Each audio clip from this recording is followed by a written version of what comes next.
Hello students, welcome to MKH. मैं Sneha सिंगाठिया and आज हमारी सर्कल की थर्ड क्लास है। चलिए स्टार्ट करते हैं। इससे पहले हम सर्कल की 2 क्लासेस ऑलरेडी कर चुके हैं और काफ़ी सारा टॉपिक डिस्कस कर चुके हैं। एंड लास्ट क्लास में सर्कल पार्ट 2 में हमने जो है लास्ट में एक longest distance and shortest distance का कॉन्सेप्ट सीखा था। जैसा कि आप देखें, अगर लास्ट क्लास में हम shortest distance between the circle and the point इसकी बात कर रहे थे, लेकिन ये थोड़ा सा और थोड़ा और अच्छे से जो है आज देखने वाले हैं। Shortest distance and longest distance between the circle and the point. Actual में यहाँ पे कॉन्सेप्ट क्या होता है? एक्चुअल में क्या होता है, कोई भी हमारा जो पॉइंट है, ठीक है, फॉर एग्जाम्पल ये हमारा सर्कल है, ठीक है। अगर मान लीजिए पॉइंट हमारा आउटसाइड द सर्कल है, ठीक है, ये हमारा पी पॉइंट है which is outside the circle, ठीक है। लास्ट टाइम हमने क्यू पॉइंट माना था, लेकिन अभी हम पी पॉइंट मान रहे हैं। लास्ट वाले जो कॉन्सेप्ट है उसको एक बार इग्नोर करके यहाँ पे आप कॉन्सेप्ट को बहुत ही अच्छे से समझने की कोशिश करें। ये आपका सेंटर हो जाएगा, ठीक है। सो इस केस में जो आपकी नियरेस्ट डिस्टेंस होगी, नियरेस्ट पॉइंट होगा सर्कल का, वो तो ये पॉइंट हो जाएगा जिसे हम क्यू बोलते हैं, ठीक है। और दूरस्थ दूरस्थ जो बिंदु लॉन्गेस्ट पॉइंट हो जाएगा, लॉन्गेस्ट डिस्टेंस वाला पॉइंट हो जाएगा, ये आपका क्यू डैश हो जाएगा। सो अगर आप शॉर्टेस्ट डिस्टेंस देखते हैं, शॉर्टेस्ट डिस्टेंस हो जाएगी आपकी पी क्यू। एंड जो आपकी लॉन्गेस्ट डिस्टेंस की अगर हम बात करें, लॉन्गेस्ट डिस्टेंस, सो ये आपका हो जाएगा पी क्यू डैश, ठीक है। एंड अगर आप पी क्यू की बात करते हैं तो पी क्यू आपका क्या हो जाएगा? पी क्यू डिस्टेंस जो है, ये पी क्यू डिस्टेंस आपकी हो जाएगी P C distance minus Q C distance. And we know that P C distance आपकी, इसको हम जो है, बिकॉज हमारे पास एक तो पी पॉइंट के कोऑर्डिनेट्स होंगे और एक आपके सेंटर के कोऑर्डिनेट्स होंगे। सो बेसिकली हम ये जो डिस्टेंस है इसे स्मॉल डी से लेते हैं, ठीक है। सो ये हो जाएगा small D minus small R, जो कि आपकी रेडियस है। सो बेसिकली शॉर्टेस्ट डिस्टेंस का फॉर्मूला हमारे पास ये बन गया। अब अगर पी क्यू डैश की बात करें, पी क्यू डैश आपका क्या हो जाएगा? एक तो स्मॉल डी डिस्टेंस प्लस में आपकी रेडियस, ठीक है। ये इतनी तो आपकी स्मॉल डी डिस्टेंस है, ठीक है, और प्लस में आप रेडियस भी कर देंगे, ठीक है। सो ये बेसिकली आपका हो जाएगा D plus R. So shortest distance and longest distance का कॉन्सेप्ट हमने सीख लिया है जब पॉइंट हमारा आउटसाइड हो, ठीक है, पॉइंट हमारा आउटसाइड हो। व्हाट इफ पॉइंट हमारा इनसाइड हो? लाइक ये आपका सर्कल है, सर्कल थोड़ा सा अच्छा बनाते हैं। बस ये इनसाइड वाले कॉन्सेप्ट में हम जो है थोड़ा सा लास्ट क्लास में हम नहीं कर पाए थे क्योंकि टाइम काफ़ी हो चुका था। चलिए, मान लीजिए ये आपका सर्कल है और यहाँ पर आपका ये सेंटर पॉइंट है, this is C centre. Now मान लीजिए आपका कोई पी पॉइंट है यहाँ पर और ये पी पॉइंट आपका इनसाइड है। इस पी पॉइंट से आपको सर्कल का जो है shortest distance and longest distance, अब पी पॉइंट के नियरेस्ट सर्कल का पॉइंट कौन सा है? जो क्यू पॉइंट है, ये पी के सबसे नियरेस्ट पॉइंट है। और जो सबसे लॉन्ग डिस्टेंस पे पॉइंट होगा पी से, ये होगा आपका क्यू डैश, ठीक है। अब आपको एक तो फाइंड आउट करना है पी क्यू और एक आपको फाइंड आउट करना है पी क्यू डैश, ठीक है। It is the shortest distance and it is longest distance. Now shortest distance P Q के लिए अगर आप देखना चाहेंगे, पी क्यू के लिए basically P point P Q distance हमें चाहिए। सो बेसिकली हम क्या करेंगे? C Q minus C P करेंगे, ठीक है। एंड सी पी डिस्टेंस जो है, बिकॉज सी के कोऑर्डिनेट्स हमें पता होंगे और पी के कोऑर्डिनेट्स भी हमें पता होंगे, तो जो डिस्टेंस हम फाइंड आउट करेंगे ये आपकी सी पी डिस्टेंस हो जाएगी। यहाँ भी आपकी C P distance small D थी, ठीक है, लेकिन आपका जो सी क्यू डिस्टेंस है, यहाँ से जो सी क्यू डिस्टेंस है, ये आपका स्मॉल आर यानी रेडियस के इक्वल हो जाएगा, ठीक है। ये बेसिकली देखिए, ये जो सी क्यू डिस्टेंस है ये आपका स्मॉल आर के इक्वल हो जाएगा और जो सी पी डिस्टेंस है ये आपका स्मॉल डी के इक्वल हो जाएगा। सो आपको बेसिकली क्या करना है? आपको बेसिकली आर में से डी माइनस करना है, ठीक है। आर माइनस डी हम कर देंगे तो आपकी शॉर्टेस्ट डिस्टेंस आ जाएगी। लॉन्गेस्ट डिस्टेंस के लिए अगर आप देखना चाह रहे हैं, सो लॉन्गेस्ट डिस्टेंस के लिए आप क्या करेंगे? एक तो आपके जो बेसिकली आपको P Q dash find out करना है, ठीक है। इसको थोड़ा सा अगर हम साफ करें,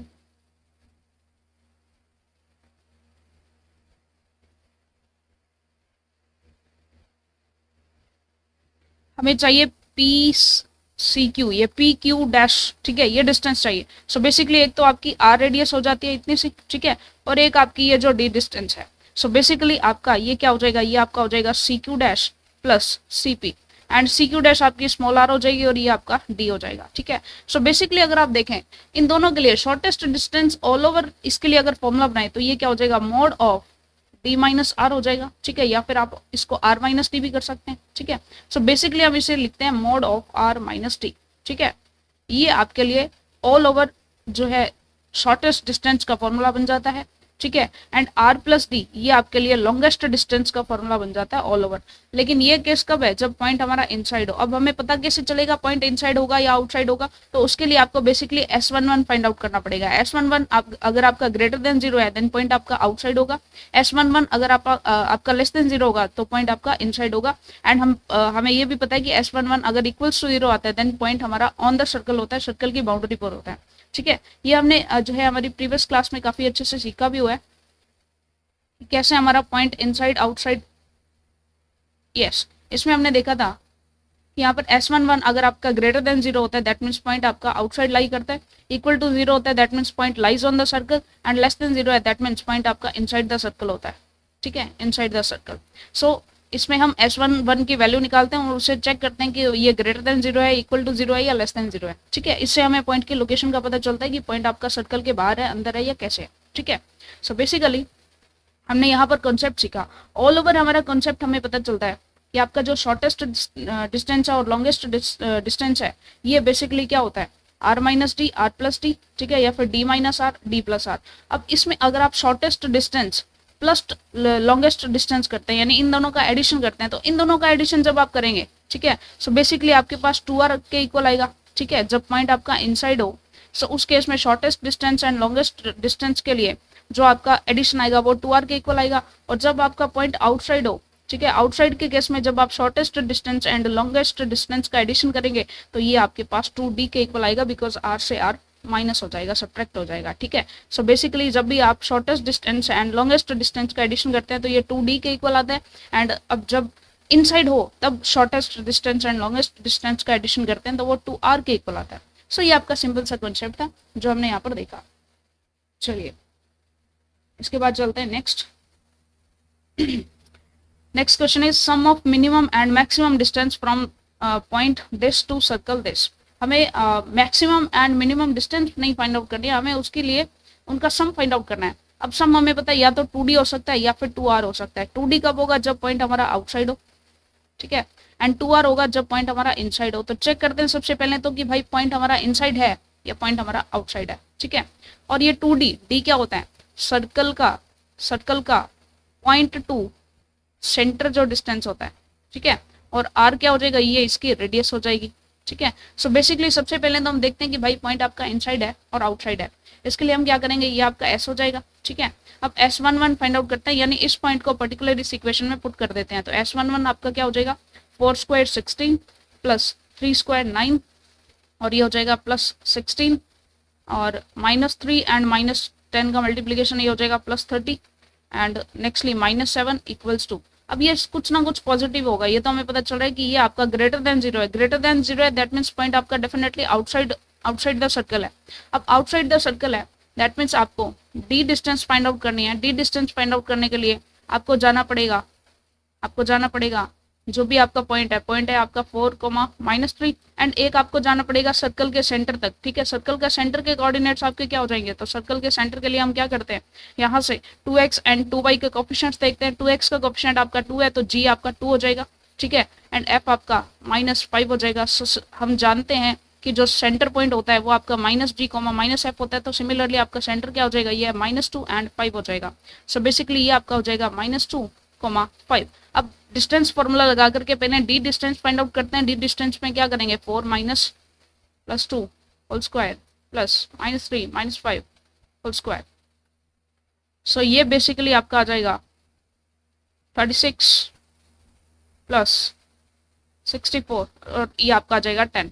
डी डिस्टेंस आपका ये 10 आ चुकी है, लेकिन हमें चाहिए sum of minimum and maximum distance, यानी shortest distance and longest distance का एडिशन चाहिए किसमें, जब पॉइंट आउटसाइड हो। तो ये आपके 2d के इक्वल होती है, तो ये आपका हो जाएगा 2d equals to 20।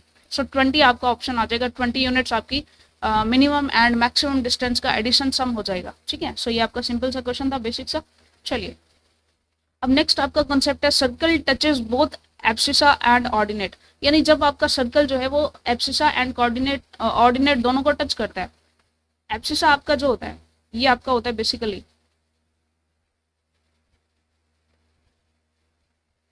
X axis and ordinate आपका होता है वाई एक्सेस, ठीक है।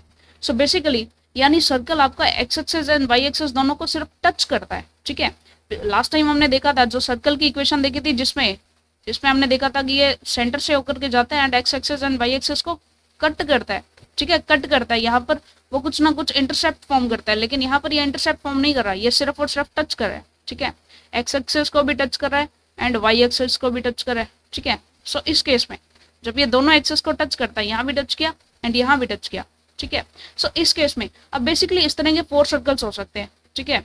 हो सकता है ना कि सर्कल हमारा यहाँ से टच करे, ठीक है।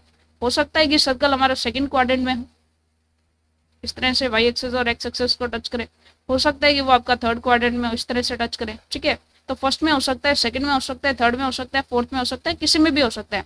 सिर्फ अगर हमें ये गिवन हो कि भाई वो एब्सिसा एंड ऑर्डिनेट दोनों को टच करता है, that means 4 type of circles totally हमारे बन सकते हैं। तो एक एक करके बात करते हैं। सबसे पहले हम बात करते हैं अगर फर्स्ट क्वाड्रेंट में सर्कल बने, फर्स्ट क्वाड्रेंट में सर्कल अगर हमारा बनेगा, ठीक है, अगर ये X axis and Y axis दोनों को टच करता है, दैट मीन्स इसका सेंटर हमारा यहाँ पर हो जाएगा, ठीक है। सो ये इक्वल इंटरसेप्ट फॉर्म इक्वली यहाँ पर ए कोमा ए, ये इसकी बेसिकली सेंटर पॉइंट हो जाएगा एंड रेडियस भी इसकी ए हो जाएगी। ये भी ए डिस्टेंस है, ये भी ए डिस्टेंस है, ठीक है। सो बेसिकली इस केस में इसकी जो इक्वेशन बनेगी, इक्वेशन क्या बनेगी इसके लिए, इक्वेशन हो जाएगा X minus A whole square plus Y minus A whole square equals to A square. ये जनरली इसकी इक्वेशन हो जाएगी। अगर आप इसको सॉल्व करेंगे तो ये हो जाएगा X square plus Y square minus 2ax minus 2ay plus A square equals to 0, ठीक है।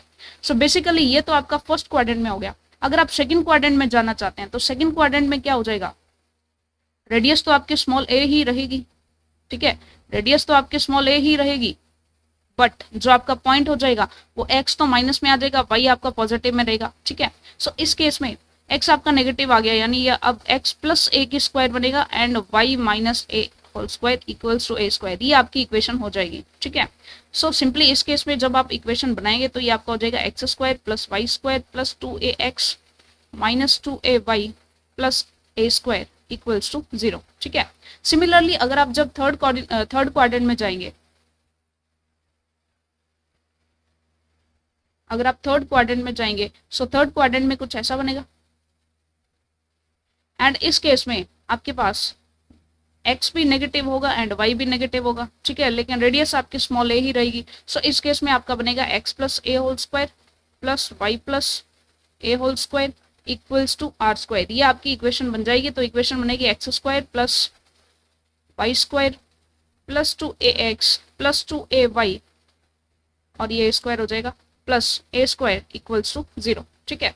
सो ये आपका बेसिकली क्या हो जाएगा थर्ड क्वाड्रेंट के लिए, थर्ड क्वाड्रेंट में अगर वो बन रहा है, ठीक है। फोर्थ क्वाड्रेंट के लिए आपकी इक्वेशन क्या बनेगी, सिमिलरली जब आप फोर्थ क्वाड्रेंट में जाएंगे तो रेडियस तो आपकी ए ही होगी, बट जो कोऑर्डिनेट्स होंगे, देखिए यहाँ पर आप क्लियरली देख सकते हैं ए तो एक्स तो आपका पॉजिटिव होगा लेकिन वाई आपका नेगेटिव होगा, ठीक है। सो इसके लिए आपका बनेगा X minus A whole square plus Y plus A whole square equals to A square. तो आपकी इक्वेशन क्या बनेगी X square plus Y square minus 2ax plus 2ay plus A square equals to 0। यानी कि आप ये चीज आप देख सकते हैं, ऑल 4 इक्वेशंस को कंक्लूड करके हम ये कह सकते हैं कि अगर ये दोनों को टच करती है तो आपकी इक्वेशन क्या हो जाएगी X square plus Y square plus minus 2ax plus minus 2ay plus A square equals to 0। यानी कि सिर्फ इन्हीं 4 चीजों में आपके सिंबल्स चेंज होने वाले और इसमें आप कन्वर्ट करके अच्छे से देख सकते हैं, ठीक है, जिस भी तरीके से आपका हो। जैसे यहाँ पर पॉजिटिव है दोनों तो यहाँ पर आप नेगेटिव रखेंगे, ठीक है, मतलब जो नेगेटिव आपको उसको पॉजिटिव रखना है। एक्स कोऑर्डिनेट नेगेटिव है तो आपने यहाँ पर पॉजिटिव रखा, ठीक है। सो इस टाइप से सिर्फ और सिर्फ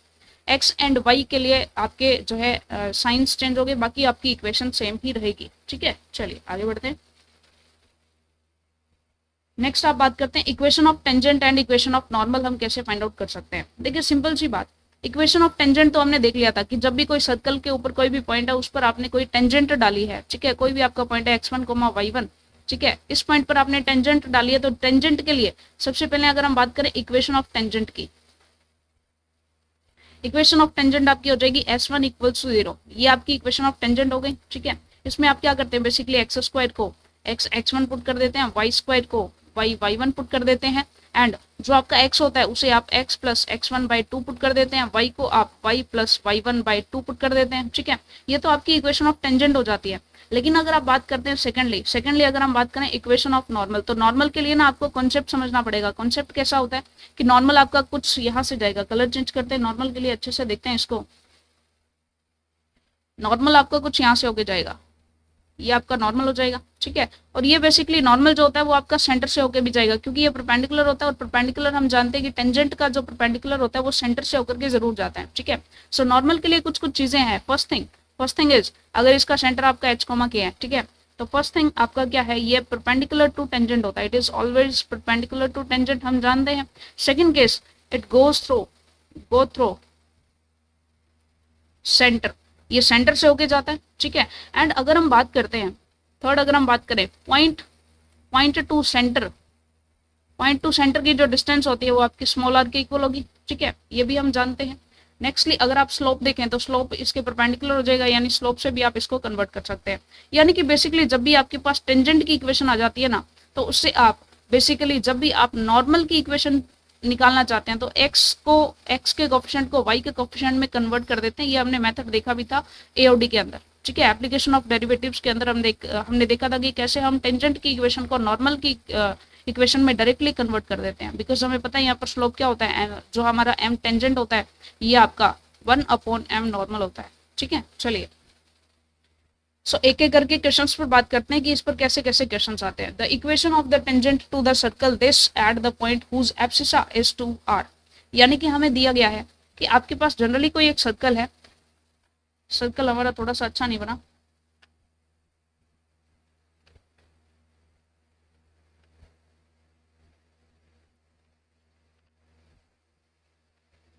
ये आपके पास कोई सर्कल है और इस सर्कल के इस पॉइंट पर आपने कोई टेंजेंट डाली है, लेकिन इस टेंजेंट के लिए आपको जो पॉइंट गिवन है उसमें सिर्फ और सिर्फ इसकी एब्सिसा यानी एक्स कोऑर्डिनेट गिवन है, वाई कोऑर्डिनेट आपका इसका गिवन नहीं है, ठीक है। And equation of the tangent आपके पास है x² + y² = 13, ठीक है। अब देखिए सिंपल सी बात, अब आपको ये चीज तो पता ही है हमें कि अगर आपकी x² + y² = 13 अगर आपके सर्कल की इक्वेशन है और सर्कल के बाउंड्री पर एक पॉइंट है, हमें गिवन है 2, समथिंग, ठीक है, दैट मीन्स ये पॉइंट आपका मस्ट सेटिस्फाई करेगा इसको, ठीक है, सेटिस्फाई जरूर करेगा। सो इस केस पे हम पॉइंट्स को पहले इस पॉइंट को पुट कर देते हैं इक्वेशन में, क्योंकि ये इक्वेशन को सेटिस्फाई करेगा, क्योंकि ये सर्कल की बाउंड्री पर है। सो बेसिकली अगर हम रखें 4 + y² = 13, सो यहाँ से आता है y² = 9 एंड y आपका आ जाएगा +-3, दैट मीन्स पॉइंट आपका क्या हो सकता है, +-3 हो सकता है, ठीक है। अब इसके लिए आपके पास पॉइंट आ गया 2, +-3। अब इस पॉइंट पर आप टेंजेंट अगर ड्रॉ करना चाहते हैं तो टेंजेंट के लिए आपको S1 चेक करना पड़ेगा पहले। S बेसिकली S क्या होता है आपका, S हो जाएगा x² + y² - 13, ठीक है, क्योंकि टेंजेंट की इक्वेशन होती है S1 = 0। सो बेसिकली आप S1 निकालेंगे, S1 कैसे आएगा, x² को कर दें आप x1 कर दें एंड y² को आप कर दें y1 - 13 एज इट इज। सो कर देते हैं x1 आपका 2 है तो 2 से मल्टीप्लाई किया प्लस y × y1 आपका +-3 है, ठीक है, एंड -13। तो आपकी दो इक्वेशंस हो जाती हैं 2x + 3y - 13 एंड एक आपका हो जाएगा 2x - 3y, ठीक है, -13। सो ये आपके बेसिकली 2 टेंजेंट्स हो जाएंगे, 2 टेंजेंट्स, ठीक है, यानी कि एब्सिसा 2 हो और बाकी ये +-3 के लिए आप बेसिकली 2 टेंजेंट्स यहाँ पर ड्रॉ कर सकते हैं, 2 आपकी टेंजेंट्स हो जाएंगे, ठीक है। चलिए नेक्स्ट है the equation of normal to this at this. Equation of normal आपको फाइंड आउट करनी है, लास्ट टाइम हमने टेंजेंट फाइंड आउट करी थी, अब equation of normal find out करनी है। तो सबसे पहले तो टेंजेंट ही हम फाइंड आउट करें। एस आपका क्या हो जाएगा, x² + y² - 2x + 4y - 5। S1 = 0 आपकी टेंजेंट की इक्वेशन होती है, तो इक्वेशन ऑफ टेंजेंट आपकी क्या हो जाएगी, इक्वेशन ऑफ टेंजेंट आपका x(x1) यानी पॉइंट आपका 2, 1, तो पुट कर देते हैं 2x + y - 2 × x + 2/2 + 4 × y + 1/2 - 5। सो ये आपकी इक्वेशन ऑफ टेंजेंट हो जाएगी। आप इसको सॉल्व कर लें एक बार 2 से 2 कैंसिल हो जाएगा, ये आपका इसे कैंसिल हो जाएगा, तो ये आ जाएगा 2x + y - x - 2 + 2y + 2 - 5 = 0। ये आपकी इक्वेशन हो जाएगी 2x अगर आप इसको सॉल्व करेंगे तो बेसिकली आपके पास आएगा, इक्वेशन आपके पास आ जाएगी 2x में से x माइनस किया तो x प्लस 3y एंड ये कैंसिल हो जाएंगे, -5 इक्वल्स टू 0। सो ये आपकी आ जाती है equation of tangent, equation of tangent. Now equation of tangent हमारे पास आ चुकी है x प्लस 3y माइनस 5, ठीक है। एंड हम जानते हैं कि इक्वेशन ऑफ टेंजेंट को अगर हमें इसकी परपेंडिकुलर यानी नॉर्मल की इक्वेशन में कन्वर्ट करना हो अगर, सो बेसिकली x को आप y से कन्वर्ट कर दो एंड सिंबल भी चेंज कर दो, नेगेटिव से मल्टीप्लाई कर दो, यानी कि बेसिकली आपको क्या करना है, जो आपका x प्लस 3y है, ठीक है, यानी कि x plus 3y minus 5 equals to 0 है, तो -5 इक्वल्स टू 0 तो आपका एज इट इज रहेगा। लेकिन आपने क्या करना है, 3y को आपने 3x बना देना है, ठीक है, और x को आपने y बना देना है, ऐसा किया। और जो आपने x को y बनाया यहाँ पर आपने साइन भी चेंज कर दिया, ठीक है। सो ये आपकी हो जाएगी इक्वेशन ऑफ टेंजेंट। डायरेक्टली अब आप परपेंडिकुलर के लिए जो इक्वेशन में चेंज करते हैं, यानी x को तो बना दो -y एंड y को बना दो x, ठीक है। सो अगर आप ऐसा कर देते हैं तो आपकी डायरेक्टली टेंजेंट की इक्वेशन जो है वो आपकी नॉर्मल की इक्वेशन में कन्वर्ट हो जाती है। Now it is an equation of normal, now it is normal की इक्वेशन है ये, ठीक है। चलिए नेक्स्टली बात करते हैं, नेक्स्ट आपका जो पॉइंट है, चलिए आगे बढ़ते हैं। The area of the circle which touches the line this and this, यानी एक ऐसा सर्कल है, एक ऐसा सर्कल बेसिकली आपका सर्कल है, ठीक है। लाइन आपकी है, एक तो आपकी लाइन है 4x plus 3y equals to 15 and second line आपकी है, देखिए कांस्टेंट में चेंज है, दैट मीन्स ये दोनों लाइंस आपकी पैरेलल है, पैरेलल लाइन से है, दैट मीन्स ये आपका हो जाएगा 4x plus 3y equals to 5। अब दोनों आपकी पैरेलल लाइंस है एंड पैरेलल लाइंस है, तो बेसिकली सर्कल के एरिया ऑफ सर्कल हमें फाइंड आउट करना है। एरिया ऑफ सर्कल का फॉर्मूला होता है पाई आर स्क्वायर, यानी कि हमें रेडियस चाहिए। रेडियस दैट मीन्स जो ये दोनों आपकी लाइंस है, इन दोनों के बीच की डिस्टेंस तो आपकी डायमीटर हो जाएगी, ये तो आपका डायमीटर हो जाएगा, इसका हाफ कर देंगे तो आपके पास रेडियस भी आ जाएगी, ठीक है। सो दो पैरेलल लाइंस के बीच के डिस्टेंस हम फाइंड आउट करते हैं। सबसे पहले तो जो आपका डायमीटर आएगा ये आपकी पैरेलल लाइंस के बीच के डिस्टेंस हो जाएगी, और पैरेलल लाइंस के बीच के डिस्टेंस क्या होती है, C1 minus C2 root of a square plus b square. So find out कर लेते हैं, ये हो जाएगा C1 माइनस C2 यानी 15 माइनस 5 हो जाएगा, और रूट हो जाएगा 4 स्क्वायर प्लस 3 स्क्वायर, तो ये आपका बेसिकली आएगा 10/5 which is equals to 2। Diameter आपका 2 आ गया तो रेडियस आपकी 1 हो जाएगी, और पाई आर स्क्वायर करेंगे तो आपका पाई आपका आंसर आ जाएगा, ठीक है। ये आपका क्या हो जाएगा, बेसिकली एरिया हो जाएगा, ठीक है जी। चलिए नेक्स्ट बात करते हैं। नेक्स्ट आपका टॉपिक है सर्कल्स कट ऑर्थोगोनली। सबसे पहले तो हम बात करते हैं कि सर्कल्स कैसे कट करते हैं एक दूसरे को, ठीक है। ये दो सर्कल्स हैं जो कि एक दूसरे को कट कर रहे हैं, ठीक है। अब बेसिकली मान लीजिए ये आपका सेंटर है, ये आपका सेंटर है C1 और ये आपका सेंटर है C2, ठीक है। एंड ये आपका पॉइंट है, पॉइंट थोड़ा सा हाईलाइट करते हैं हम दूसरे डिफरेंट कलर से, ये आपका बेसिकली पॉइंट है, ठीक है, और ये पॉइंट है आपका P पॉइंट, ठीक है, ये आपका P पॉइंट है।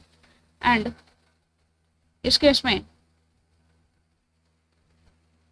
ये आपका बेसिकली P पॉइंट हो जाएगा, ठीक है। अब अगर हम P टू C1 मिलाना चाहें, PC1, तो ये आपकी रेडियस हो जाएगी, R1 हो जाएगी, ठीक है। एंड अगर आप P टू C2 मिलाना चाहते हैं, PC2, तो ये आपकी R2 यानी रेडियस ऑफ सेकंड सर्कल हो जाएगी, ठीक है। एंड अगर आप C1 C2 को मिलाते हैं तो ये आपकी नॉर्मल डिस्टेंस हो जाएगी बिटवीन देयर सेंटर्स, ठीक है। एंड ये जो एंगल होता है, ठीक है, ये आपका एंगल होता है एंगल बिटवीन सर्कल्स, ठीक है। सो ये आपकी नॉर्मल सी चीजें हैं जो हमने बात की, यानी कि बेसिकली अगर आप बात करते हैं PC1 आपका R1 हो जाएगा, PC2 आपका R2 हो जाएगा, ठीक है। C1 C2 जो डिस्टेंस है ये आपकी स्मॉल d हो जाएगी, डिस्टेंस बिटवीन सेंटर्स जो हम जिसे कह सकते हैं। इक्वेशन ऑफ सर्कल्स की बात करें तो पहले की हो जाएगी X square plus Y square plus 2g1x plus 2f1y plus c1 equals to 0। And second equation हो जाएगी आपकी X square plus Y square plus 2g2x plus 2f2y plus c2 equals to 0। अब इसके लिए जो हमारा थीटा होता है, जो आपका थीटा एंगल होता है, इसके लिए फॉर्मूला हमारे पास होता है और कॉस थीटा। कॉस थीटा आपका होता है यहाँ पर r1 square plus r2 square minus d square upon 2r1 r2। ये आपका एंगल होता है एंगल बिटवीन सर्कल्स, ठीक है, जिसे हम बोलते हैं एंगल बिटवीन सर्कल्स कि इस टाइप से अगर कोई सर्कल्स एक दूसरे को कट करते हैं तो उसके लिए कॉस थीटा आपका क्या हो जाएगा r1 square plus r2 square minus D square upon 2 r1 r2। अब कंडीशन करते हैं ऑर्थोगोनैलिटी की कंडीशन कि मान लीजिए आपका सर्कल जो है वो ऑर्थोगोनली कट करते हैं। ऑर्थोगोनैलिटी की बात करते हैं। ऑर्थोगोनैलिटी का मतलब है कि मान लीजिए ये थीटा इक्वल्स टू 90 डिग्री पर कट करते हैं कि आपका ये जो थीटा है ये आपका 90 डिग्री हो जाए, सर्कल्स एक दूसरे को एग्जैक्टली 90 डिग्रीज पर कट करते हैं तो उसे हम बोलते हैं सर्कल्स कट ऑर्थोगोनली। और उस केस में थीटा अगर आपका 90 डिग्रीज हो जाता है तो वैल्यूज पुट करके देखें सबसे पहले तो थीटा आपका क्या हो जाएगा 90 डिग्री हो जाएगा। और जब भी थीटा आपका 90 डिग्री हो जाता है तो उसके केस में क्या हो जाता है, सबसे पहले तो आप देखें कॉस थीटा, कॉस 90 आपको पता है 0 होता है। दैट मीन्स जो आपका r1 स्क्वायर है प्लस r2 स्क्वायर है minus D square upon 2 r1 r2 ये आपका बेसिकली 0 हो जाएगा। यानी आप ये कह सकते हैं r1 square plus r2 square equals to D square आपका हो जाएगा यहाँ से, ठीक है। सो सेकंड रिजल्ट, एक तो फर्स्ट रिजल्ट अगर ऐसा होता है तो इसके लिए रिजल्ट हमारा क्या बन जाता है, that r1 square plus r2 square आपका डी स्क्वायर के इक्वल ही हो जाता है, ठीक है जी। या फिर आप इससे ये भी कह सकते हैं, ये एक रिजल्ट ये भी बनता है 2 into g1 g2 plus 2 f1 f2 आपका इक्वल्स हो जाता है c1 प्लस c2 के, ठीक है। तो एक थर्ड रिजल्ट आपका ये भी यहाँ से बनता है। सो सर्कल्स अगर आपके ऑर्थोगोनली कट करते हैं तो आप इनमें से कोई भी रिजल्ट आपका यूज कर सकते हैं, ठीक है जी। सो चलिए इस पर बेस्ड एक आधा क्वेश्चन और कर लेते हैं ताकि हमें पॉइंट अच्छे से, जो टॉपिक है अच्छे से समझ में आ जाए। Two circles of equal radius are cut orthogonally if their centers are this and this, then R is। अब देखिए हमें क्या गिवन है, हमें गिवन है कि दो आपके कुछ सर्कल्स हैं और ये ऑर्थोगोनली कट करते हैं, यानी इनके बीच में जो एंगल है कट करने का ये आपका 90 डिग्री है, ठीक है। और सेंटर्स आपके गिवन है 2,3 एंड एक आपका सेंटर गिवन है 5,6, ठीक है। सो उस केस में आपको पता है कि r1 square plus r2 square equals to D square होगा, ये तो हमें पता है। अब d क्या है, इन दोनों सेंटर्स के बीच की डिस्टेंस है। सो d डिस्टेंस आप फाइंड आउट कर सकते हैं 2 पॉइंट फॉर्मूला से, 5 minus 2 whole square plus 6 minus 3 whole square. So ये आपका हो जाएगा रूट ऑफ, ये हो जाएगा 3 square 9 plus 9 equals to root 18। So ये आपका हो जाएगा। अब यहाँ से आप ये भी कह सकते हैं कि डी स्क्वायर आपका जो है ये बेसिकली 18 के इक्वल आ जाएगा, क्योंकि हमें तो डी स्क्वायर यूज करना है। So 18 is equals to r1 square plus r2 square, क्योंकि दोनों बराबर है तो ये हो जाएगा 2r स्क्वायर, ठीक है। और r स्क्वायर आपका हो जाएगा 9 और यहाँ से r आपका आ जाएगा प्लस माइनस 3, ठीक है। तो रेडियस आपने सिंपली फाइंड आउट कर दिया है प्लस माइनस 3। अब प्लस 3 होगी क्योंकि डिस्टेंस आपकी ऑलवेज पॉजिटिव होती है, ठीक है। सो इस टाइप से हम डायरेक्टली ऑर्थोगोनैलिटी की कंडीशंस को यूज करके डायरेक्टली हमारे क्वेश्चंस को सॉल्व कर सकते हैं। अब नेक्स्ट हम बात करते हैं point of contact of to circles. Point of contact, दो सर्कल्स हमारे कांटेक्ट में कैसे आ सकते हैं। एक तो हमारे पॉइंट ऑफ कांटेक्ट में अगर हम बात करें तो दो सर्कल्स हमारे कांटेक्ट में आ सकते हैं कुछ इस टाइप से कि अगर वो कुछ इस टाइप से कट करते हैं तो ये आपका पॉइंट ऑफ कांटेक्ट हो जाएगा। ये तो आप कह सकते हैं ये तो एक्सटर्नली कांटेक्ट में आ रहे हैं, ठीक है। कई बार इस टाइप से इंटरनली भी एक जो है इंटरनली भी कांटेक्ट में आ सकते हैं, तो ये आपका पॉइंट ऑफ कांटेक्ट हो जाएगा। अब पॉइंट ऑफ कांटेक्ट के लिए बेसिकली आपको करना क्या है, ये आपका मान लीजिए C2 इसका सेंटर पॉइंट है, ये आपका C1 सेंटर पॉइंट है। तो अगर आप इन दोनों के बीच के डिस्टेंस देखेंगे, यानी कि जो आपकी स्मॉल डी डिस्टेंस हो जाएगी ये आपकी r1 डिस्टेंस और जो आपकी r2 रेडियस है, यानी कि r1 प्लस r2 आपका इक्वल हो जाएगा C1 C2 के, ठीक है।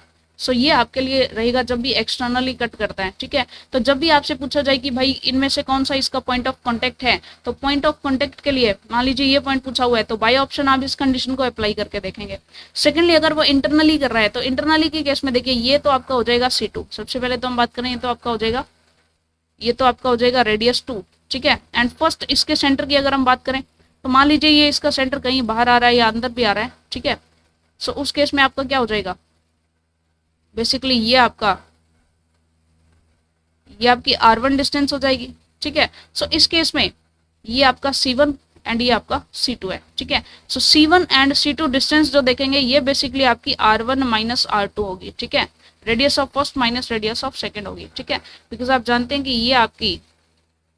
ये बेसिकली आपकी r1 डिस्टेंस है पूरी की पूरी, ठीक है। और ये इतनी सी आपकी r2 है, ठीक है। सो ये इतनी सी अगर आपको स्मॉल डी फाइंड आउट करनी हो तो आपको r1 में से r2 सब्ट्रैक्ट करना पड़ेगा, ठीक है। सो ये चीज आपको पता चल चुकी है। चलिए अब इस पर बेसिकली ये कंडीशन आप अप्लाई करते हैं बाय ऑप्शन, तो आपका क्वेश्चन डायरेक्टली आपका सॉल्व हो जाता है, ठीक है। For example the point of contact of circles this and this, यानी दोनों सर्कल्स के लिए आपने point of contact find out करना है। सबसे पहले तो हम R1 R2 फाइंड आउट करते हैं। अब R1 आपके लिए क्या हो जाता है, R1 आपका हो जाएगा root of G1 square plus F1 square minus C1 and R2 आपका क्या हो जाएगा root of G2 square plus F2 square minus C2। अब देखिए इसके लिए 2x का कोएफिशिएंट 1 है तो ये हो जाएगा 1 स्क्वायर 1, 2y का कोएफिशिएंट भी 1 है एंड कांस्टेंट भी आपका 1 है, ठीक है, इक्वल्स टू G2 आपका 2x का कोएफिशिएंट -1 है, इसकी स्क्वायर यानी +1 ही हो जाएगा, ठीक है, 2y का कोएफिशिएंट भी +1 है एंड माइनस आपका कांस्टेंट हो जाएगा। सो बेसिकली दोनों की दोनों रेडियस आपकी इक्वल्स टू क्या आ रही है, इक्वल्स टू 1 आ रही है, ठीक है, R1 भी आपका 1 आ रहा है एंड R2 भी आपका 1 आ रहा है। चलिए ये तो कोई बात नहीं। अब इनके लिए सेंटर्स देखते हैं। फर्स्ट के लिए सेंटर C1, सेंटर आपका क्या हो जाएगा, ये हो जाएगा 1,1, ठीक है, सॉरी -1, -1 होगा क्योंकि -g एंड -f होता है। एंड C2 सेंटर 2 का डिस्टेंस क्या हो जाएगा, g यहाँ पर -1 है तो ये +1 हो जाएगा और ये -1 हो जाएगा। सो C1 एंड C2 हमारे आ चुके हैं। अब C1 एंड C2 के बीच के डिस्टेंस हम देख लेते हैं। दोनों पॉइंट्स के बीच की डिस्टेंस क्या हो जाएगी, root of -1 whole square plus यहाँ पर हम लिखेंगे -1 + 1 होल स्क्वायर, तो ये तो 0 हो जाएगा और ये हो जाएगा 4 रूट और ये इक्वल्स टू 2 आ जाएगा, ठीक है। सो बेसिकली आपके लिए जो आपका C1 C2 डिस्टेंस आएगी ये 2 के इक्वल है। अब आप देख सकते हैं R1 + R2 equals to C1 C2 है आपका, ठीक है। तो पॉइंट ऑफ कॉन्टेक्ट आपका क्या हो जाएगा, बिल्कुल मिड पॉइंट हो जाएगा दोनों सेंटर्स का, क्योंकि आप देख रहे हैं कि ये कुछ इस टाइप से टच कर रहा है, ठीक है, कि एक तो R1 एंड R2 जो है आपकी दोनों इक्वल है, ठीक है, और तीसरा D जो है वो इन दोनों का एडिशन भी है। दैट मीन्स जो पॉइंट ऑफ कॉन्टेक्ट आएगा वो आपका जो D डिस्टेंस है उसका मिड पॉइंट होगा, ठीक है, यानी कि -1 एंड जो आपका 1, -1 पॉइंट है इसी का मिड पॉइंट हो जाएगा। तो मिड पॉइंट हम कैसे निकाल सकते हैं, -1 + 1/2 -1 -1/2, ठीक है। सो ये तो हो जाएगा 0 एंड ये आपका हो जाएगा -1। सो 0, -1 आपका जो है ये आपका पॉइंट ऑफ कॉन्टेक्ट आ जाएगा, ठीक है। सो बेसिकली ये भी आप कह सकते हैं, या फिर एक और कंडीशन आप अप्लाई कर सकते हैं कि जो पॉइंट ऑफ कांटेक्ट है हमें पता चल गया कि ये हो रहा है, that means point of contact एक ऐसा पॉइंट होगा जो पर्टिकुलर सेंटर 1 की इक्वेशन को भी सेटिस्फाई करेगा, सेंटर 2 की इक्वेशन को भी सेटिस्फाई करेगा, सॉरी जो आपका सर्कल 1 है सर्कल 1 की इक्वेशन को भी सेटिस्फाई करेगा, सर्कल 2 की इक्वेशन को भी सेटिस्फाई करेगा। सो इस केस में हम कह सकते हैं कि जो भी आप बाय ऑप्शन भी इसको चेक कर सकते हैं कि ऐसा कोई पॉइंट जो दोनों सर्कल्स की बाउंड्री पॉइंट हो, ठीक है। चलिए सो ये हमारा हो चुका है। नेक्स्ट हम बढ़ते हैं हमारे नेक्स्ट टॉपिक की तरफ, कॉन्सेंट्रिक सर्कल्स। कॉन्सेंट्रिक सर्कल्स क्या होते हैं इनके बारे में बात करते हैं।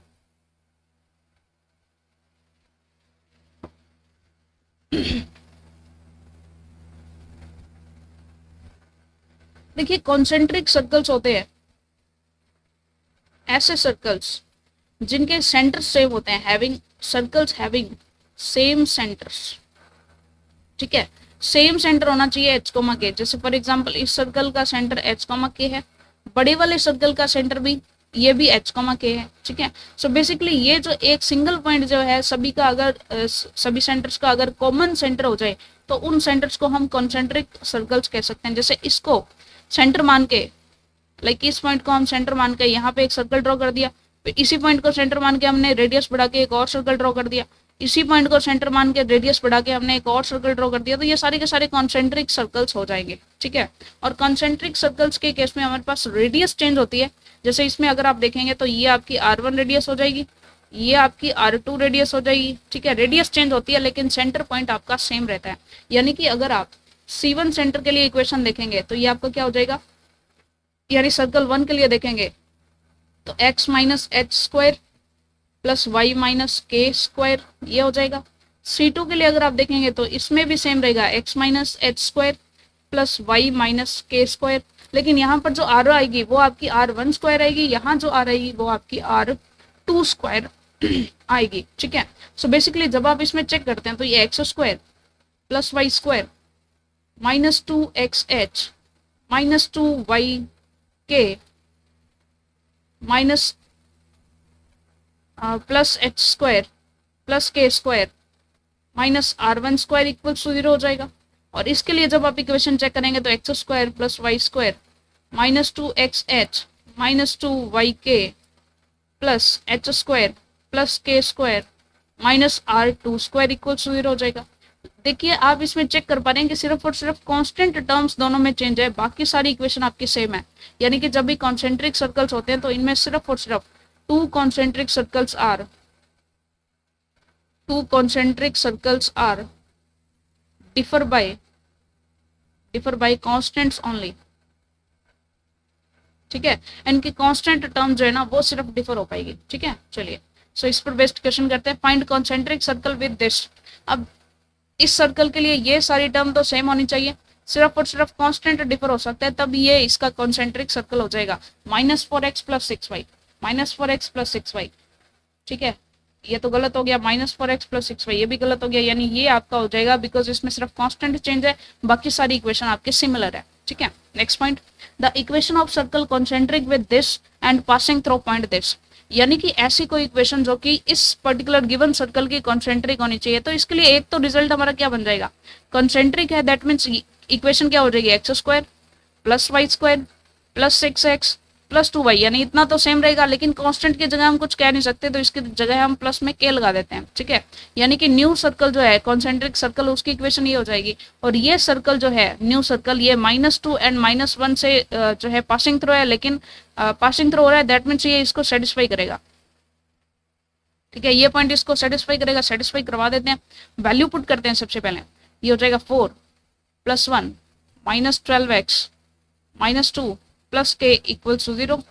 12x नहीं आएगा, सॉरी, ये 12 हो जाएगा, ठीक है। सो यहाँ से k की वैल्यू आपकी क्या आ जाएगी, यहाँ से k की वैल्यू हम फाइंड आउट कर लेंगे, तो k की वैल्यू आपकी 9 आ जाती है, ठीक है। 9 आ जाएगी बिकॉज यहाँ से ये 5 होगा, और 5 में से 14 में से 5 जब जाएगा तो k = 9 हो जाएगा, ठीक है। सिंपल सी बात है।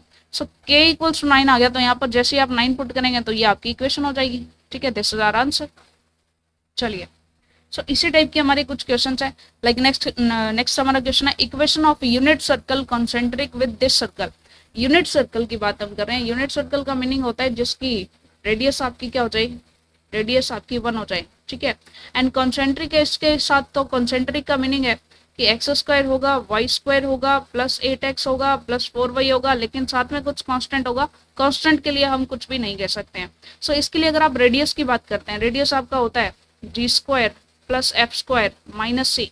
अब रेडियस आपकी 1 है, तो 1 = √of g आपका कितना है, 2x का कोफिशिएंट g होता है, तो 2x का कोफिशिएंट आपका 4 है, एंड 2y का कोफिशिएंट आपका f होता है, तो f आपका कितना हो जाएगा, f आपका 2 हो जाएगा, ठीक है। g आपका 4 हो गया, तो वैल्यूज रख देते हैं। 4² 16 + f² यानी कि 4 - k, ठीक है, क्योंकि कांस्टेंट की जगह तो k हमने रखा हुआ है। इसको सॉल्व करेंगे तो स्क्वायर, सबसे पहले तो स्क्वायर कर लेते हैं दोनों तरफ। अब हमारा k = क्या आ जाएगा, k = आ जाएगा आपका 16 + 4 - 1, ठीक है, यानी कि हो जाएगा आपका 19। तो k की वैल्यू आपकी 19 आ जाती है। यहाँ पर आप 19 रखेंगे, 19 रखते ही आपका जो है बेसिक सा आंसर आ जाएगा कि आपने equation of circle find out कर लिया। तो ये तो था हमारा कॉन्सेप्ट कॉन्सेंट्रिक सर्कल्स का। अब कॉन्सेंट्रिक सर्कल्स के बाद जो है हम आगे बढ़ते हैं हमारे नेक्स्ट टॉपिक की तरफ, कोएक्सियल सिस्टम ऑफ सर्कल्स। देखिए कोएक्सियल सिस्टम्स का मतलब क्या होता है, ये थोड़ा सा टॉपिक थोड़ा सा अलग है, काफी अच्छे से इसको हमें समझना होगा। सबसे पहले तो देखिए कोएक्सियल सिस्टम क्या होता है, इसे हम बोलते हैं family of circles having same radical axis. अब सोचने वाली बात यह है कि भाई रेडिकल एक्सिस क्या होता है, रेडिकल एक्सिस क्या होता है, ठीक है। तो सबसे पहले तो हम ये देख लेते हैं रेडिकल एक्सिस क्या होता है। Radical axis of to circles, इसकी हम बात करते हैं। सबसे पहले तो रेडिकल एक्सिस क्या होता है, तो रेडिकल एक्सिस की डेफिनेशन को कुछ हम इस टाइप से लिखते हैं, दैट अ लाइन, एक ऐसी लाइन जिसके प्रत्येक पॉइंट पर, at every point of which length of tangent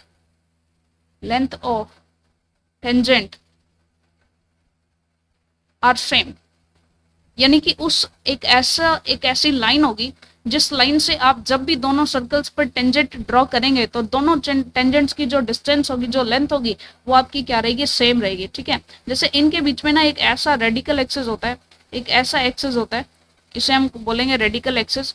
ये एक ऐसा एक्सिस होगा कि इसके किसी भी पॉइंट से आप, जैसे मान लीजिए ये हमने कोई पॉइंट लिया, ठीक है, इसके किसी भी पॉइंट से जब आप इस सर्कल पर क्या डालेंगे, एक टेंजेंट ड्रॉ करेंगे, ठीक है, इससे दूसरे सर्कल पर जब भी आप एक टेंजेंट ड्रॉ करेंगे तो ये जो आपके डिस्टेंस रहेगी, ठीक है, ये आपके डिस्टेंस आपके सेम रहेगी। टेंजेंट्स की डिस्टेंस T1 टेंजेंट और T2 टेंजेंट आपकी इस पर्टिकुलर पॉइंट P1 से, सो इस P1 से जो भी आप T1 T2 डालेंगे तो T1 की लेंथ आपकी T2 लेंथ के सेम रहेगी, ठीक है।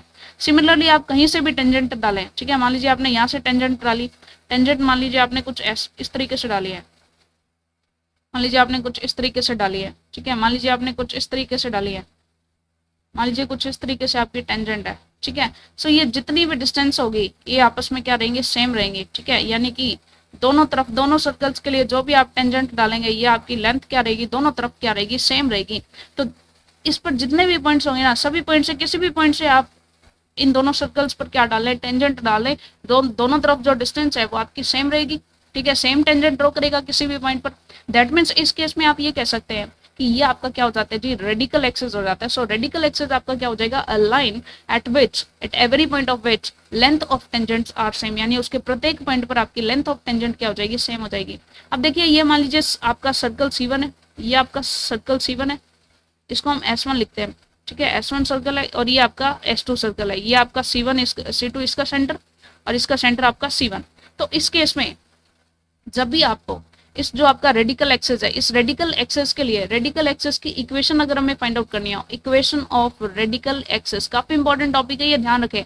इक्वेशन ऑफ रेडिकल एक्सिस आपको फाइंड आउट करना है तो इसके लिए डायरेक्ट आपके पास फॉर्मूला होता है, इक्वेशन ऑफ सर्कल 1 में से आपको इक्वेशन ऑफ सर्कल 2 जो है ये सब्ट्रैक्ट कर देना है, डायरेक्टली आपकी इक्वेशन ऑफ रेडिकल एक्सिस आ जाएगी, ठीक है। यानी कि रेडिकल एक्सिस की इक्वेशन आपकी क्या होती है, S1 में से आपको S2, ठीक है, या फिर आप ये समझें C1 में से C2 माइनस कर दें, circle of equation of circle C1 and equation of circle C2, ठीक है।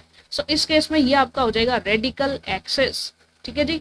फॉर एग्जाम्पल अगर आप बात करें, हमारे पास देखिए कुछ एग्जाम्पल्स हैं, कुछ सर्कल्स की एग्जाम्पल्स हम लिख रहे हैं। फर्स्ट हमारा हो जाएगा x² plus y² plus x plus y plus 1 equals to 0। Second हमारे पास है x² plus y² plus 2x plus 2y plus 2 equals to 0। Third is x² plus y² plus 4x plus 4y plus 4 equals to 0। Fourth की अगर हम बात करें x² plus y² plus nx plus ny plus n equals to 0। तो इन सभी में जब भी आप देखेंगे ना, लाइक R1 और C1 एंड C2, ये आपका C1 है, ये C2 है। C1 C2 के लिए रेडिकल एक्सिस अगर आप फाइंड आउट करेंगे, C1 माइनस C2 करेंगे या C2 माइनस C1 करेंगे तो ये आपके पास x1 x plus y plus 1 आ जाएगा, ठीक है। अगर आप सिमिलरली जो है रेडिकल एक्सिस फाइंड आउट करेंगे C3 माइनस C2 करेंगे, सो ये आपका बेसिकली क्या हो जाएगा, ये आपका 2x plus 2y plus 2 equals to 0 होगा, ठीक है। सो इसको जब आप सॉल्व करेंगे तो x plus Y plus 1 equals to 0 ही आ जाएगा, ठीक है। यानी कि इन सभी के लिए जो आपकी रेडिकल एक्सिस है, in each case radical axis is equals to x plus Y plus 1 equals to 0 हो जाएगा सभी केसेस के अंदर, ठीक है। सो यही हमारा होता है रेडिकल एक्सिस। और रेडिकल एक्सिस जितने भी family of circles having same radical axis, यानी जितने भी सर्कल्स हैं जिनका रेडिकल एक्सिस आपका सेम होता है, उस फैमिली ऑफ सर्कल्स को हम कहते हैं कोएक्सियल सिस्टम ऑफ सर्कल्स। यानी कि देखिए ये जो सारे के सारे सर्कल्स हैं, इन सभी सर्कल्स के लिए रेडिकल एक्सिस आपका एक ही आ रहा है, तो ये सारे के सारे फैमिली ऑफ सर्कल्स, ये फैमिली ऑफ सर्कल्स आपकी क्या होगी, इसे हम बोलेंगे कोएक्सियल सिस्टम ऑफ सर्कल्स हम इसे कहेंगे, ठीक है जी। अब देखिए सिंपल सी बात है, कोएक्सियल सिस्टम ऑफ सर्कल हमने कहा, और इससे हम न्यू सर्कल का फॉर्मूला, न्यू सर्कल भी हम बना सकते हैं, ठीक है। चलिए नेक्स्ट टॉपिक की तरफ बढ़ते हैं। नेक्स्ट टॉपिक है आपका limiting point of coaxial circles. Coaxial circles होते हैं यानी बहुत सारे ऐसे सर्कल्स हो जाएंगे, बहुत सारे कितने ही सर्कल्स हो जाएंगे, ठीक है, जिनके लिए एक ही हमारी रेडिकल एक्सिस होगी। जैसे फॉर एग्जांपल हम ये समझ लेते हैं कि मान लीजिए ये आपकी रेडिकल एक्सिस है, ठीक है, ये आपका हो गया एक रेडिकल एक्सिस, ठीक है। और जितने भी ये सर्कल्स हैं ये सारे कोएक्सियल सिस्टम ऑफ सर्कल हैं, क्योंकि इन सभी के लिए एक सिंगल रेडिकल एक्सिस है, ठीक है। इसे हम बोलेंगे coaxial family, coaxial circle family, ठीक है। सिंगल इसका रेडिकल एक्सिस है, ठीक है। अब बात करते हैं लिमिटिंग पॉइंट क्या होता है। लिमिटिंग पॉइंट देखिए सिंपल सा होता है, सर्कल्स ऑफ दिस फैमिली, इसी फैमिली के ऐसे circles, circles of this family having centres but radius equals to 0 are known as limiting points। देखिए सिंपल सी बात है कि लिमिटिंग पॉइंट्स क्या होते हैं, इस फैमिली के कुछ ऐसे होंगे जो पॉइंट लाइक भी होंगे, इसमें कुछ ऐसे सर्कल्स भी हो जाएंगे जो कि बिल्कुल पॉइंट लाइक सर्कल्स होंगे, ठीक है। सो ऐसे सर्कल्स जिनके पास अपना सेंटर तो है, अपना सेंटर तो है, लेकिन उनकी रेडियस कितनी होती है, रेडियस अगर 0 है तो वो पॉइंट लाइक ही हो जाएंगे, और पॉइंट लाइक हो जाएंगे तो पॉइंट लाइक होते ही उनको हम क्या बोलेंगे, लिमिटिंग पॉइंट्स बोलेंगे। यानी कि कोएक्सियल सर्कल्स में अगर आपने लिमिटिंग पॉइंट की बात की है तो उसके लिए आपका सिंपल सा कॉन्सेप्ट है कि सेंटर उसका कुछ ना कुछ हो सकता है, लेकिन रेडियस आपकी उसकी क्या हो जाएगी, 0 हो जाएगी, ठीक है। अब जब भी आप कोएक्सियल सिस्टम ऑफ सर्कल्स में होते हैं, देखिए लास्ट कॉन्सेप्ट को बहुत ही अच्छे से देखते हैं, जब भी आप कोएक्सियल सिस्टम ऑफ सर्कल्स में होते हैं तो इस केस में जब भी आप कोई न्यू सर्कल बनाना चाहते हैं, ठीक है, इसी कोएक्सियल सिस्टम का न्यू सर्कल बनाना चाहते हैं, तो इसके लिए डायरेक्ट आपके पास इक्वेशन होती है C1 प्लस के इंटू C2 इक्वल्स टू 0, ठीक है। या फिर आपके पास दो सेंटर्स गिवन है तो आप इसके लिए ये भी कर सकते हैं C1 प्लस के into C1 minus C2 equals to 0, ठीक है। किसी भी तरीके से आप न्यू सर्कल की इक्वेशन फाइंड आउट कर सकते हैं, C1 प्लस के इंटू रेडिकल एक्सेस कर सकते हैं आप, ठीक है, क्योंकि C1 माइनस C2 की इक्वेशन करते ही रेडिकल एक्सेस आ जाती है इक्वल्स टू 0। तो किसी भी इन तीनों में से किसी भी तरीके से आप न्यू सर्कल फाइंड आउट कर सकते हैं, ये आपके न्यू सर्कल की जो है इक्वेशन का फॉर्मूला आपके पास, ठीक है। सो बेसिकली लिमिटिंग पॉइंट्स जब आप फाइंड आउट करना चाहते हैं तो सबसे पहले तो आप ऐसे न्यू सर्कल्स कैसे बना सकते हैं, कोई भी सर्कल्स आपके दो सर्कल्स की इक्वेशन लें आप, और वहां से आपने न्यू सर्कल बनाया। लेकिन न्यू सर्कल अगर आपका लिमिटिंग पॉइंट है, ये अगर आपका लिमिटिंग पॉइंट है तो उस केस में आपके पास सेंटर तो उसका कुछ ना कुछ होगा, लेकिन रेडियस आपकी क्या हो जाएगी, इक्वल्स टू 0 हो जाएगी, ठीक है, लिमिटिंग पॉइंट के केस में। चलिए अब इस पर बेस्ड क्वेश्चंस कर लेते हैं कि कैसे इस पर क्वेश्चंस आते हैं। टॉपिक को हमने बहुत ही अच्छे से समझ लिया है, ठीक है। Next question is the limiting point of coaxial system determined by the circle this and this. यानी कि दो सर्कल्स हैं और इनसे बनने वाला जो कोएक्सियल सिस्टम है उसका लिमिटिंग पॉइंट हमें फाइंड आउट करना है। अब देखिए न्यू सर्कल हम कैसे बनाते हैं, सबसे पहले तो न्यू सर्कल, मान लीजिए ये आपका C1 है और ये आपका C2 है, ठीक है। सो न्यू सर्कल की आपके पास फॉर्मूला होता है C1 प्लस के इंटू C2 इक्वल्स टू 0, आपका न्यू सर्कल बन जाता है। और न्यू सर्कल चूंकि आपका लिमिटिंग पॉइंट है तो सेंटर तो इसका जो होगा वो होगा, लेकिन रेडियस इसकी क्या हो जाएगी, रेडियस आपकी इक्वल्स टू 0 हो जाएगी। तो सबसे पहले तो न्यू सर्कल के लिए आप न्यू सर्कल की जो आपकी इक्वेशन है वो लिखेंगे x² plus y² plus 5x plus y प्लस 4, अब प्लस में के इंटू सर्कल 2 की equation x² plus y² plus 10x minus 4y minus 1 equals to 0, ठीक है। सो इस केस में जैसे ही आप इसको थोड़ा सा सॉल्व करेंगे तो ये हो जाएगा, अब इसके लिए ना, इसके लिए बेसिकली हमें k इंटू C2 करने के बजाय हमने यहाँ पर एक और फॉर्मूला ले सकते हैं कि C1 माइनस C2 अगर हम कर दें, ठीक है, k into C1 minus C2 कर दें, तो अब C1 माइनस C2 करके करेंगे, ठीक है। तब नाउ इसके लिए हम इसको C1 माइनस C2 करके करेंगे, क्योंकि काफी सारे मेथड्स हमारे पास न्यू सर्कल फाइंड आउट करने के। तो C1 माइनस C2 सबसे पहले तो कर लेते हैं। C1 माइनस C2 हमने किया तो ये बेसिकली आपके पास आ जाएगा minus 5x plus 5y plus 5, ठीक है। और फॉर्मूला आपने ये ना लेकर के फॉर्मूला हमने लिया है C1 प्लस के इंटू रेडिकल एक्सेस, यानी कि C1 minus C2 equals to 0। ये आपने न्यू सर्कल के लिए फॉर्मूला लिया है तो C1 आपने ले लिया, ये तो आपका हो गया C1 प्लस के into C1 minus C2, C1 minus C2, ये आप लेंगे minus 5x plus 5y plus 5, ताकि हमारी नॉर्मली x² और y² तो एज इट इज रहे, ठीक है। सो x² प्लस y² प्लस, अब x के साथ आपके पास क्या होगा 5 माइनस 5 के, y के साथ आपके पास क्या होगा 1 प्लस 5 के, प्लस कांस्टेंट में आपके पास रहेगा 4 प्लस 5 के, ठीक है, इक्वल्स टू 0। अब लिमिटिंग पॉइंट है, लिमिटिंग पॉइंट है यानी सेंटर्स तो कुछ ना कुछ होंगे। अब सेंटर्स की बात अगर हम करें तो सेंटर तो क्या हो जाएगा, जो आपका 2x का कोएफिशिएंट है, 2x का कोएफिशिएंट है तो आप 2 से मल्टीप्लाई एंड डिवाइड कर दें, 2 से मल्टीप्लाई एंड डिवाइड कर दें तो 2x का कोएफिशिएंट आपका क्या हो जाएगा, और उसका भी नेगेटिव लेना है, माइनस ऑफ g लेना होता है, माइनस ऑफ g, g आपका है 5 माइनस 5 के बाई 2, ठीक है, कोमा माइनस ऑफ एफ लेना है। एफ आपका होता है 2y का कोफिशिएंट, 2y का कोफिशिएंट आपका क्या है 1 + 5k/2। तो ये तो आपका सेंटर हो गया, कोई बात नहीं। लेकिन रेडियस की अगर आप बात करते हैं तो रेडियस में आप क्या करते हैं, √g² + f² माइनस c की बात करते हैं, और ये आपकी इक्वल्स टू 0 हो जाएगी। दैट मीन्स आपका g² + f² है ना, ये आपका इक्वल्स टू c आना चाहिए।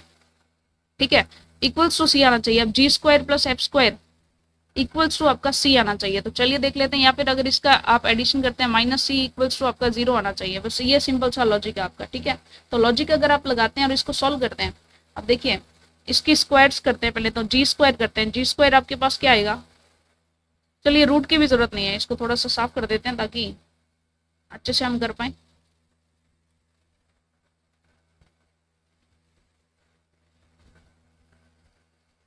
चलिए रेडियस हम फाइंड आउट करते हैं। तो रेडियस के लिए सबसे पहले तो हम इसकी स्क्वायर करते हैं। इसके लिए आपका क्या हो जाएगा, नीचे तो आपका 4 आ जाएगा। ठीक है, एंड प्लस f² करेंगे तो f² के लिए भी आपका नीचे 4 आ जाएगा। ठीक है, और माइनस में आपका कांस्टेंट हो जाएगा, कांस्टेंट आपका है 4 + 5k। ठीक है, और ये आपका इक्वल्स टू 0 आना चाहिए। अब इसके लिए स्क्वायर करते हैं ऊपर वाले का, तो माइनस का तो प्लस हो ही जाएगा, ये माइनस का तो प्लस हो ही जाएगा। लेकिन 5 - 5k का करेंगे तो ये हो जाएगा 25 + 25k², और माइनस में आपके पास हो जाएगा -50k। इसी टाइप से 1 + 5k का करेंगे तो ये हो जाएगा 1 + 25k² + 10k। ठीक है, अब जैसे ही आप इसको सॉल्व करेंगे, अब इसको सिंप्लीफाई कर लेते हैं हम। ठीक है, तो इसको सिंप्लीफाई करने के लिए जाएंगे तो देखिए सिंपल सी बात, सबसे पहले तो हम कर लेते हैं 4 को एलसीएम लिया ना, तो 4 को एलसीएम लेते हैं, यहाँ तो सेम रहेगा। ठीक है, और 4 को जब हमने इसके साथ किया तो ये बेसिकली इसके साथ मल्टीप्लाई हो जाएगा। तो चलिए देखते हैं, यहाँ से सॉल्व करते हैं इसको। जैसे हम इसको सॉल्व करेंगे तो बेसिकली एक तो आपके पास नीचे आ जाएगा 4 इक्वल्स टू 0 हो जाएगा। ऊपर जो आपका 25 है वो एज इट इज रहेगा, 25k² एज इट इज रहेगा, -50k एज इट इज रहेगा। ठीक है, प्लस इसके साथ 1 + 25k² था एंड प्लस 10k था, ये तो आपका एज इट इज रहेगा। लेकिन जो आपका यहाँ पर 4 + 5k था वो भी माइनस में, ये आपका 4 से मल्टीप्लाई होकर -16 बनेगा, ये आपका -20 बनेगा, -20k। ठीक है, तो यहाँ पर आपका बनेगा -16 -20k। ठीक है, सो जैसे ही आप इसको सॉल्व करेंगे तो 4 तो 0 हो जाएगा, और ये 25k² 50k² और ये आपका 60k बन जाएगा, और ये आपका +10 इक्वल्स टू 0 हो जाएगा। सो आप इसको सॉल्व करेंगे, ये आ जाएगा 5k² -6k + 1 इक्वल्स टू 0। ठीक है, सो इस इक्वेशन को सॉल्व करेंगे तो k की वैल्यू आपके पास एक तो 1/5 आएगी और एक आपकी 1 आएगी। तो सिंपली अब जब आप 1/5 एंड 1 करेंगे तो आपके लिए सेंटर्स क्या हो जाएंगे, सेंटर आपका हो जाएगा -5 + 1/2 एंड -1 - 1/2। ठीक है, और एक आपका सेंटर हो जाएगा यहाँ पर -5 + 5/2 एंड एक आपका हो जाएगा -3।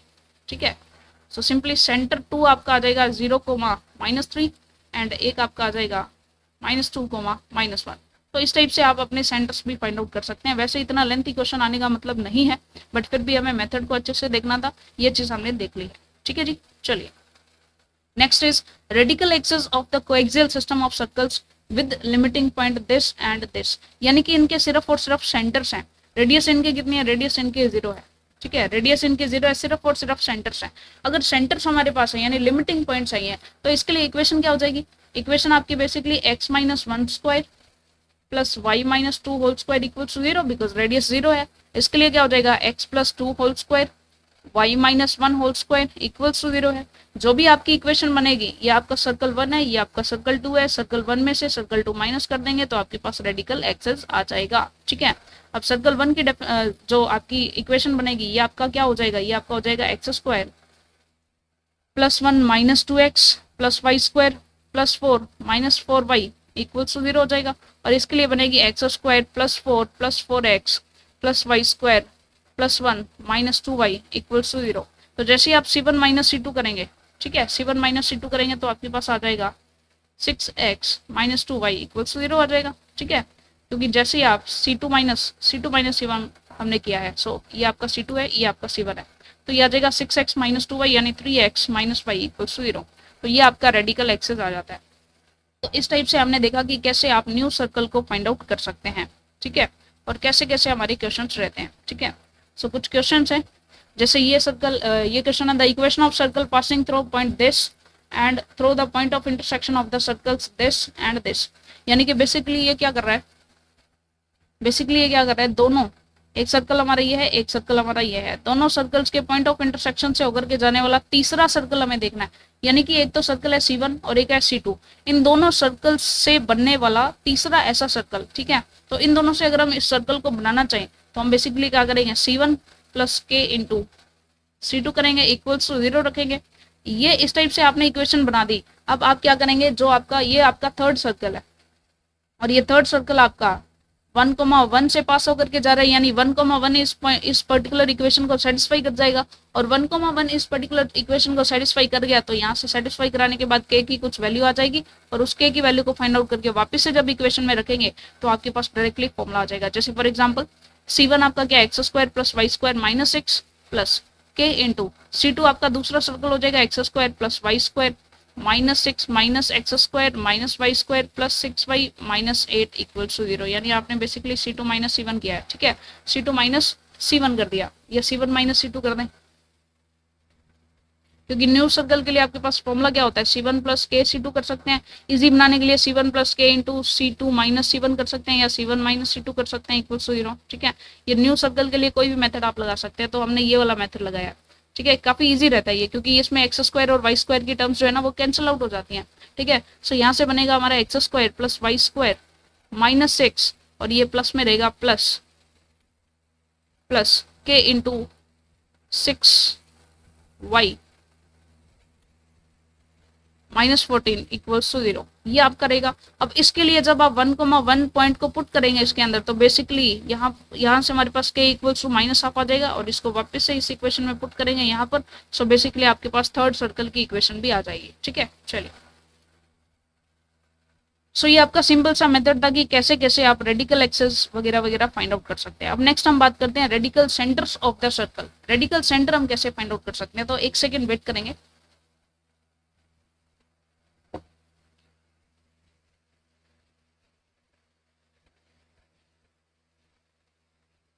देखिए रेडिकल सेंटर क्या होता है, रेडिकल सेंटर को समझने के लिए थोड़ा सा कॉन्सेप्ट हम वापस से जाते हैं।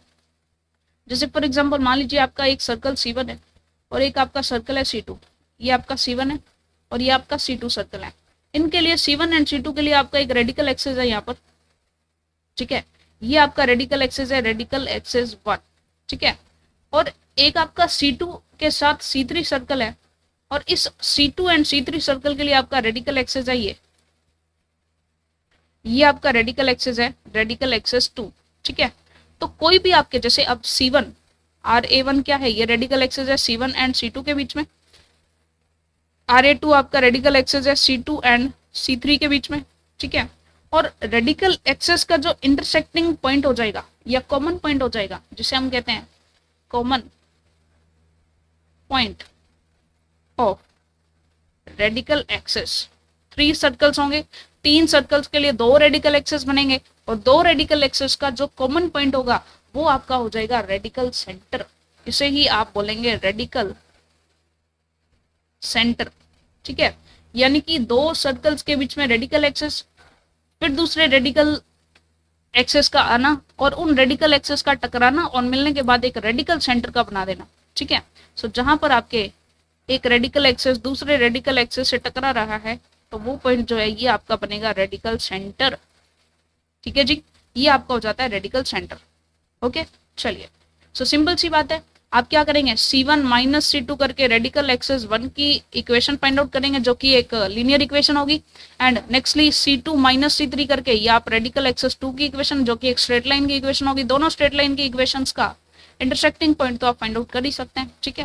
डायरेक्टली उनको सब्ट्रैक्ट करके सॉल्व करके जैसे भी सब्स्टिट्यूट करके किसी भी मेथड से आप उसके जो है दोनों का इंटरसेक्टिंग पॉइंट आप यानी कि रेडिकल सेंटर तो आप फाइंड आउट कर ही सकते हैं, ठीक है। चलिए इस पर बेस्ड एक क्वेश्चन करते हैं। The radical centres of the circle this and this.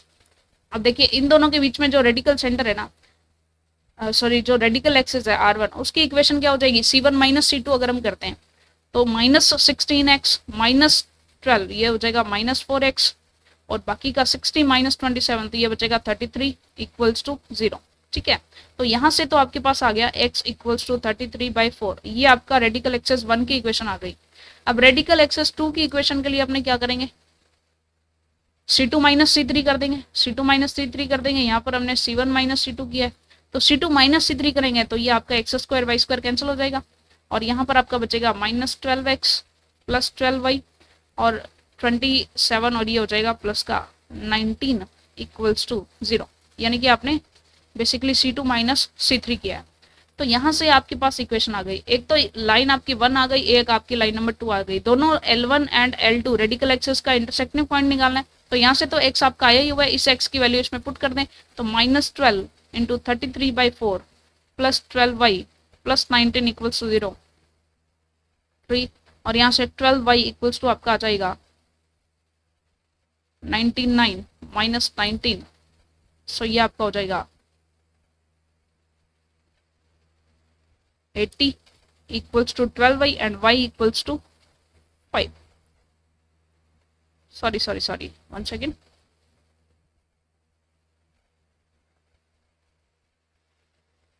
यहाँ से आएगा आपका 80/12, y इक्वल्स टू 80/12। अगर आप इसको सॉल्व करेंगे तो आपका ये हो जाएगा 20/3, ठीक है। सो ये आपका हो जाएगा 20/3, एंड 20/3 आपका y आ गया, x आपका है 33/4 एंड y आ गया आपका 20/3, तो ये आपका रेडिकल सेंटर हो जाएगा। तो ये आपने डायरेक्टली जो है रेडिकल सेंटर हमारा फाइंड आउट कर लिया है, ठीक है जी। चलिए, थोड़ा सा टफ टॉपिक था लेकिन बहुत ही अच्छे से हमने देखा है, समझा है, तो ये हमारा क्लियर हो भी गया, ठीक है जी। चलिए, अब नेक्स्ट हमारा टॉपिक है equation of chord of contact, और इसके अलावा हम काफी सारी इक्वेशंस भी करेंगे, जैसे हम देखेंगे कि टेंजेंट ऑफ सर्कल कैसे निकालते हैं, मिड पॉइंट ऑफ कॉर्ड कैसे फाइंड आउट करते हैं, कॉर्ड ऑफ कॉन्टेक्ट कैसे फाइंड आउट करते हैं, पेयर ऑफ टेंजेंट कैसे फाइंड आउट करते हैं। लेकिन आज जो है काफी लंबी हमारी क्लास हो चुकी है, तो मिलते हैं नेक्स्ट क्लास में। एंड नेक्स्ट क्लास में हम बिल्कुल जो हमारी सर्कल का फोर्थ पोर्शन होगा उसमें जो है इस पर्टिकुलर जो हमारा चैप्टर है, टॉपिक है, इसको कंप्लीट कर देंगे। सो वीडियोस आपके लिए काफ़ी हेल्पफुल रह रही होंगी, और काफ़ी नंबर ऑफ क्वेश्चंस भी हम बीच बीच में करते हुए जा रहे हैं, जैसे कि आपकी डिमांड थी, आपके सजेशंस थे। सो बेसिकली मिलते हैं नेक्स्ट क्लास में। Thank you very much.